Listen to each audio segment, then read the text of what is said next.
Hey guys, welcome to the next episode of Teach Me in 20 with Karis Ryan. Today I'm very excited for our guest. He's worked in corporate photography, he's done weddings, he's worked in nightclubs, and he's going to share some tips and tricks with us today.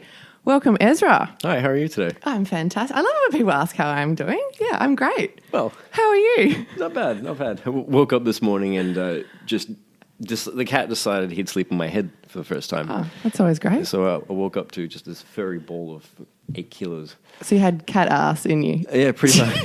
Pretty much. Awesome. So for people that don't know, you've worked in a range of photography. You've done landscapes. You've now moved into corporate, so doing more people, I guess. How do they all differ? Well, landscapes don't talk back to you. To start with. Which is that a good thing? Because you're like... Sometimes, yeah. Unless, I do what I want. When they do talk back to you, you got to get kind of a bit worried. They differ in the sense that, like, how you approach them. Okay. Like, you could wander around a place and try and take a photo for an hour. Right. You might get one photo out of your landscape, and that's good enough. But if you spend an hour on a corporate shoot trying to get like a person's portrait and you end up with one photo off the end of it, the client's not usually too happy about wasting an hour. Okay. They want something more out of that. How many are they you've given them as options to choose from? Usually it varies. I mean, it depends on what sort of package they go for as well. Okay. So usually I'll sit down with them first and sort of decide how many photos that they need for whatever they're doing. And it can range from one photo to a dozen. Okay. I was booked for 20 photos on one person, for just for social media and stuff like that. And just spent the afternoon shooting. Yeah, it was good nice. fun. How How long does a shoot like that take? Like for you given a client, whether you're shooting, people or, there's recently you were shooting food. Yeah, well, I actually really enjoyed that. I loved that Photoshop chip. Yeah, well, I spent a bit of time on that one. How long are you there for usually? It really depends. So it depends on things like outfit changes, locations, how many different looks that they want to do. Mm-hmm. So I could do everything within an hour or two at the very least. Usually setup for me takes about half an hour to an hour because I like shooting with light. Okay. So I will add strobes and that sort of thing to my photos. Whereas, when you're doing outfit changes, you could spend a bit of time fussing over what you're wearing next or this and that. So it's nice to have it all planned out. But usually I would tell a client to put aside an hour or two at the very least and then go from there. Okay. So with your clients as well, not everyone likes getting their photo taken. I'm sure you've crossed paths with people who are like, oh, no. No, I'm one of them. I completely get it. So yeah. Really? You hate your photo getting taken? I don't hate it. I'm generally quite an awkward person. Okay. So if someone points a camera at me, I will pull a face. Right. So you look at my Facebook. I have noticed that, actually. And it's all faces. Yeah. So what are some of the common issues, I guess, you see people saying they don't want their photo taken? Or what they don't like about themselves in the photo. I think that's it. Like they see an image of themselves, and it's always that case of when you look at yourself in the mirror, you see something very different to what everyone else sees. Yeah. And so I guess it's my job to convey that other message to you as to what you look like or how the world might perceive you. Yeah. It's a little difficult trying to convince someone that they are beautiful or they are good looking. Yeah. And I think that's the fun part of my job is bringing that out of a person. That must be nice as well when you're basically telling everyone you're beautiful. Actually, I think that's probably my favorite thing about my job is like when you deliver photos to someone and they go, oh God, that's me. I look amazing. I guess you wouldn't get much work if you were telling everyone they were ugly. So, well, no, you can. Like in terms of banter-wise, getting like if you were to tell someone they were ugly in a photo shoot, you could get an emotion out of them. Okay. Like they'd scowl or they'd go, "What the fuck are you talking about?" Yeah. But you can pull an emotion out of someone just by saying something. Yeah. And then. Yeah. So what are you looking for when you're taking a photo? I'm just trying to get in the head of a photographer and, behind the lens. Because, what are you looking for? Or, I guess, little cues or what are you trying to like you just said, sort of evoke out of a picture?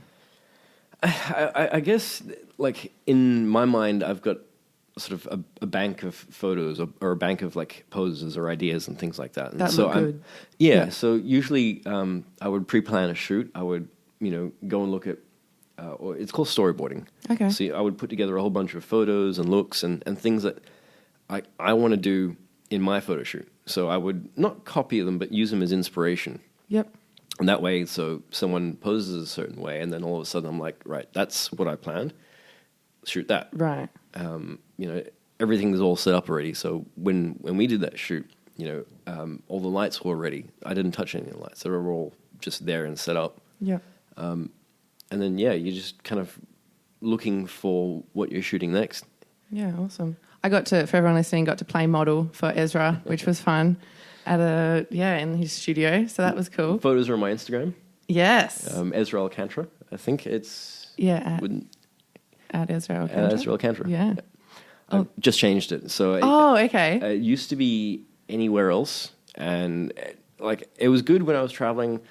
But now that I'm sort of doing more, portraits and food for that matter, no one really wants to sort of look up this obscure Instagram address. So, yeah, I've changed it now to Ezra Alcantra. Nice. I mean, it's fitting. It's entrepreneur, self-business. My name, yeah. Yeah. Learning to sort of, be proud of my own name and my own branding has been a bit of a journey for me. Really? Yeah, I hated my name when I was growing up. Why? Oh, it's just weird. I always wanted to be just normal. See, it's funny because I see the name Ezra as just different and unique, and it stands out. And yeah, people are like, oh, that's cool. But it's funny how everyone, sort of sees the other side usually. It goes back to the mirror problem. Yep. You look at yourself in the mirror and you only see yourself a certain way. I read that online because I was, looking up common things people don't like, and explain that to people, that whole mirror issue. Well, it's like when you look in the mirror, you might see yourself as too skinny or too fat, or you don't like your nose or something about yourself, and it happens that the more you obsess over it, the more you look at it, the bigger it gets, the worse it gets. I guess growing up, no one could pronounce my name, so I shied away from it. I always told people, oh, my name's Ez, or, I think at one point I was called Israel and I never corrected the guy about it. It was weird, but, I never really thought much of being proud of who I was. Yeah. So, yeah. I mean, I say my name and people are like, oh, Carice or Karis or Karen. I'm like, no, I didn't even have an N in there. What are you doing? Yeah, people just make up whatever they want to make up. That's, all right, well, you do you. Because where does Ezra come from? It's actually a Hebrew name. So my parents are pretty Christian. They're very, they believe in the Bible, Mm-hmm. And, so Dad named me Ezra and Rachel, which was also out of the Bible. Okay. Rachel's my sister, by the way. Yeah. I did infer that, yeah. I just thought I'd make that clear. But yeah, so we just got biblical names growing up. Okay. No, I think it's nice. It's just I guess it's like the mirror thing I saw as well was when you when you look in the mirror, you see yourself in a certain way, and then from a photographer's perspective, it's flipped. So everyone looks different in a photo. Also, compared to what they see themselves in the mirror. So that's why when they see the photo, they go, "Oh, that's not me." So I do this tricky thing, right? I'll flip a photo, and if someone looks at it, they go, "Oh, yep, that's me," and they recognize that as being them because that's the image they see in the mirror. Yeah. Doesn't always work, but sometimes it does because that's how people perceive themselves. Yeah. So what are some tips you can give people who don't like their photo being taken, who, you can just be like, do this and you cannot take a bad photo? Ooh, are we talking head-wise? Are we talking body? Or both. Just people who are out socially. I mean, everyone's been to an event where there's a photographer. Let's see. Extension. I can't stress that one enough. Oh, what does that mean? So, if you're standing posing for a photo, don't hunch your shoulders and pull your arms in and sort of you sound make like yourself my dad. Smaller. Don't hunch, Karis. Yeah, well, By squeezing your arms together, your arms get bigger. Okay. So it's a great tip for guys. Like if you want to look more muscly. Okay. So you pull your shoulders in, you get nice big biceps. But on a chick, when you squeeze your arms in, you look like you've got bingo wings. Right. I mean, horses for courses. Like if that's what you want, then by all means do it. You know, the other one is extend your arms. You know, create space with your body. Okay. The more space that you can create, the more, I guess, you occupy the photo. Yep. And you kind of, you become a part of it. Yep. You can use angles. So if you're facing straight on to a camera, you look flat. Mm-hmm. But if you sort of turn on a 45, you give yourself a bit of dimension in that photo. Okay. So it's the odd thing about technology these days is that when we look at photos, we're so used to looking at them on a flat plane that we're always looking for depth in them. We're looking for depth. Yeah. So we want to see like the light running across a person's shoulders. We want to see, the difference between them and the background. Have you ever seen a photo of someone standing against graffiti and it just looks like a big flat wall? Yeah. So, you can do that. That works. But we also want to see like how you look against that camera. We want to see you, not the wall. So shooting on an angle is better for that. Okay. Always. Head-wise, forward, down, chin out, it always works quite well. So if you drop your forehead down and push your chin out just a little bit, it gives you a jawline. Okay. And it creates like space underneath your jaw. So no double chin. Hopefully. No double chins, Yep. Nice looking neck. I mean, you've got quite a long neck from memory. Giraffe neck, yeah. But at the same time, by doing that, it gives you sort of dimension. It gives you sort of, it takes away that double chin that you normally would see in a person. Because that's interesting, chin down, or, head down, because most people would think, what was that? Just little Slightly, bits, but like if you do it too much, you kind of look a little weird, yeah. Because I guess most people, when they're getting their photo taken, are always excited and they're like, head up, you know.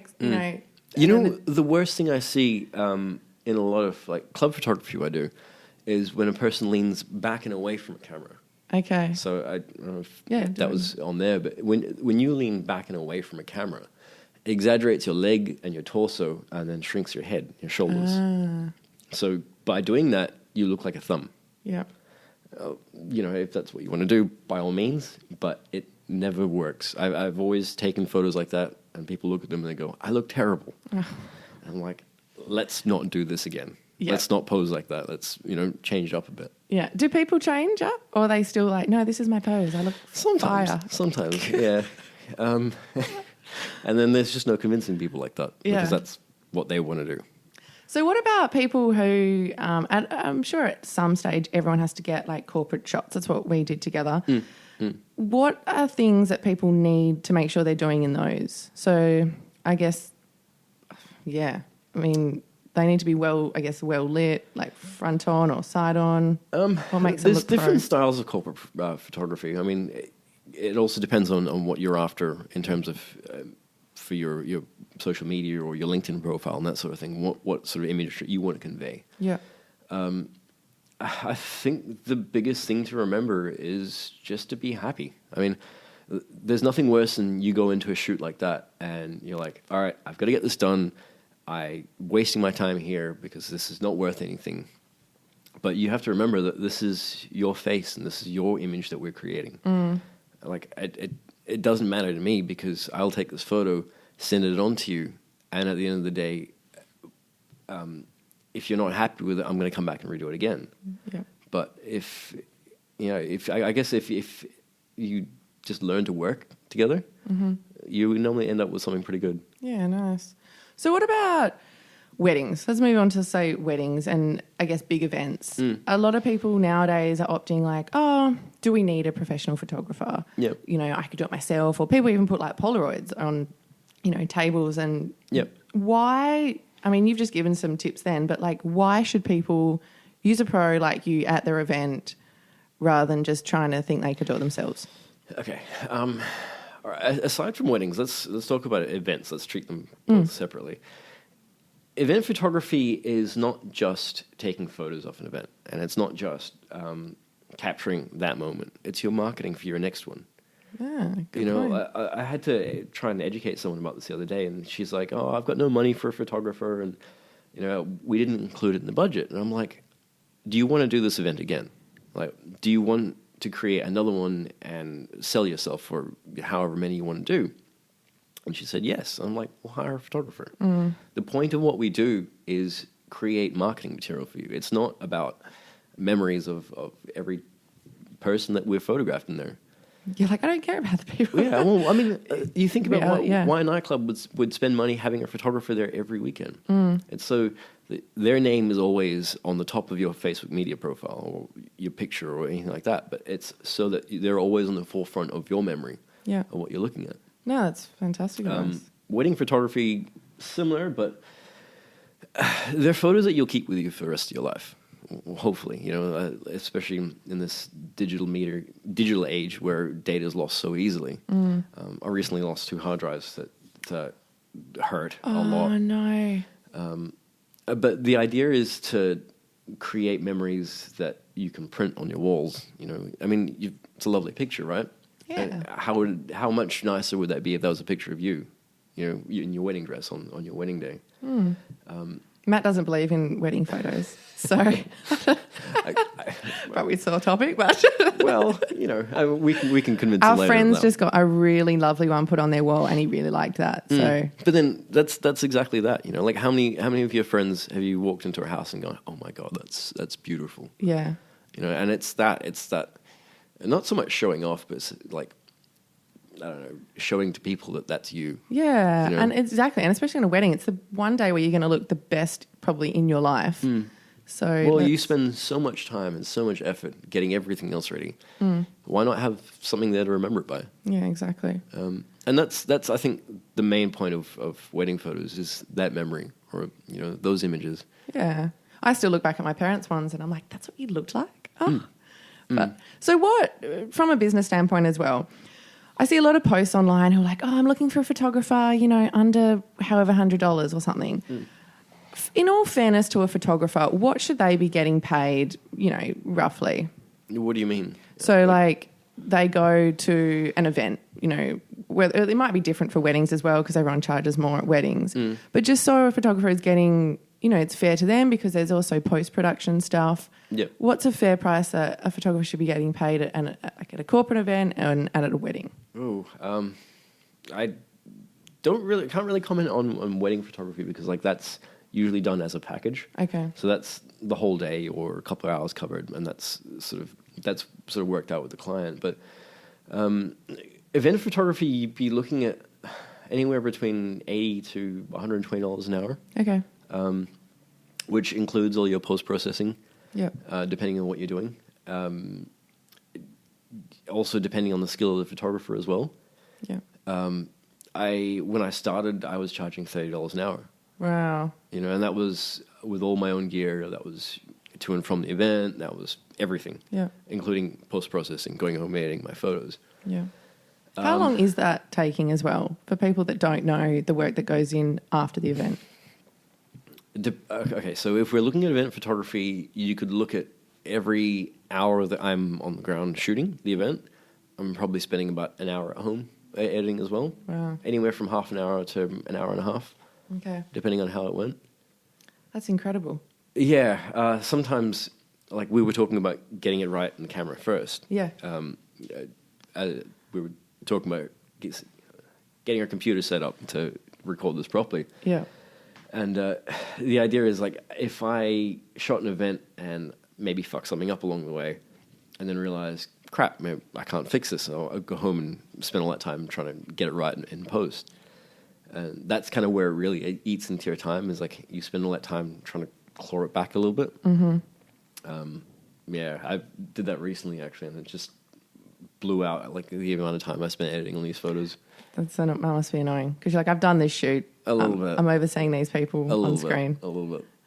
So what should people look for people who are, you know, about to book an event? And a lot of business, when they have an event or they're event planners, they don't know a lot of what they're doing. They're just trying to wing it, as we all are in life. Yep. But what should people be looking for when they're booking a photographer? Are they going on their website, looking at reviews, or should they be asking for a portfolio or past work?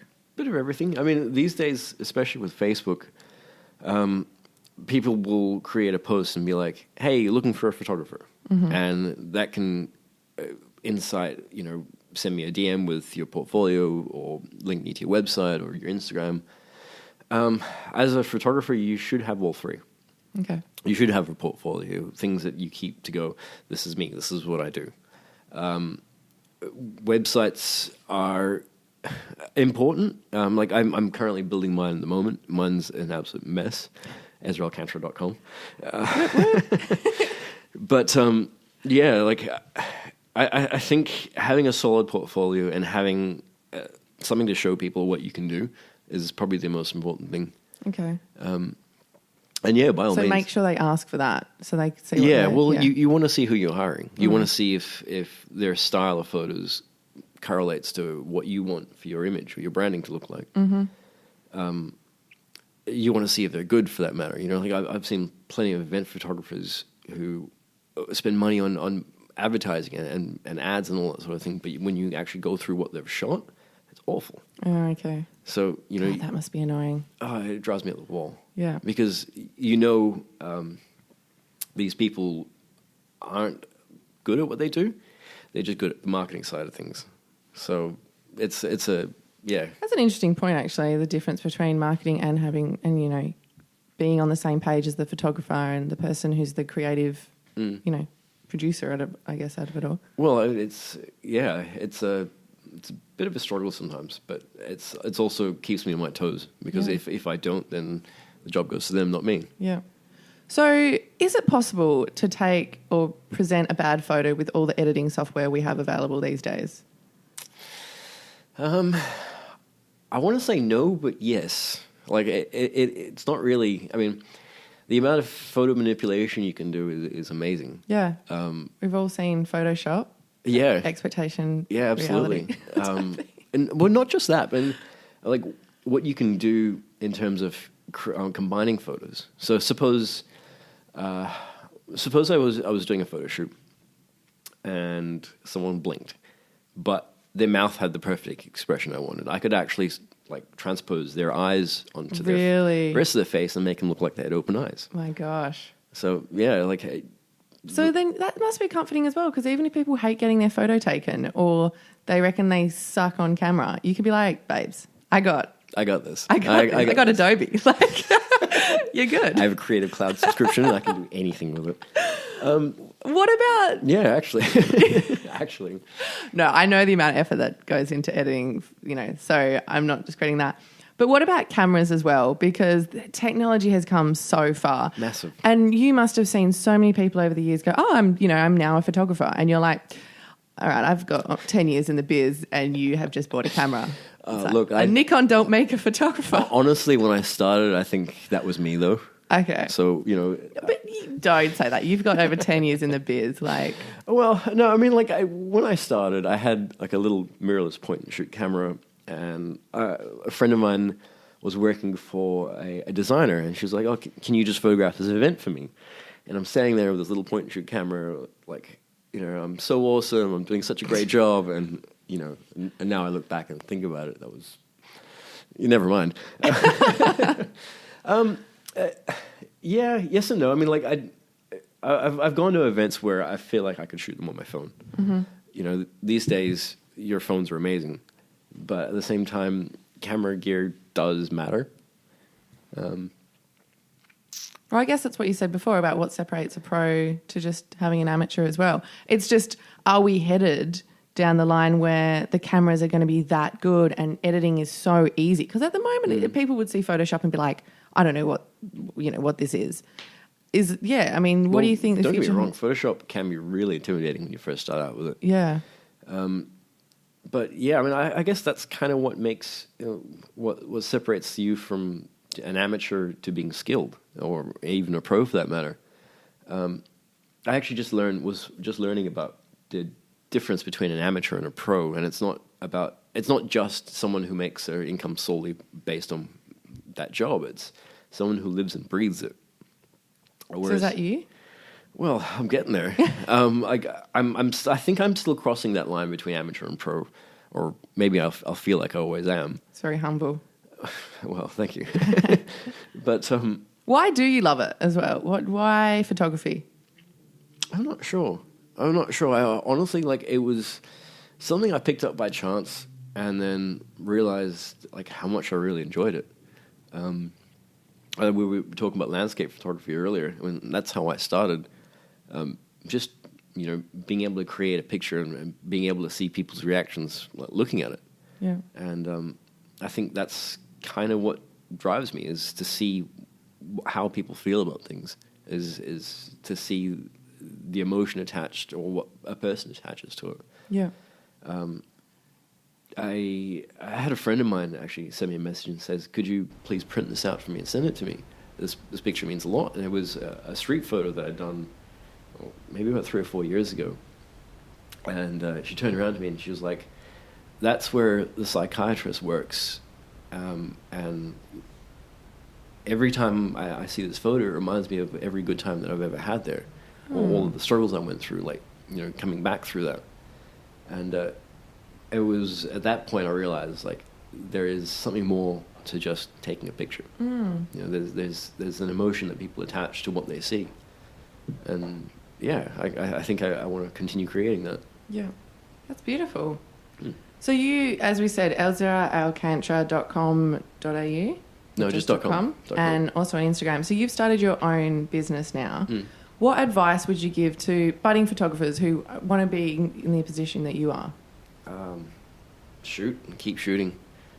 Is it really? It's just practice and practice, isn't it? It really is. I mean, this sounds really arrogant to say, but when I first started, I thought I took the most amazing picture.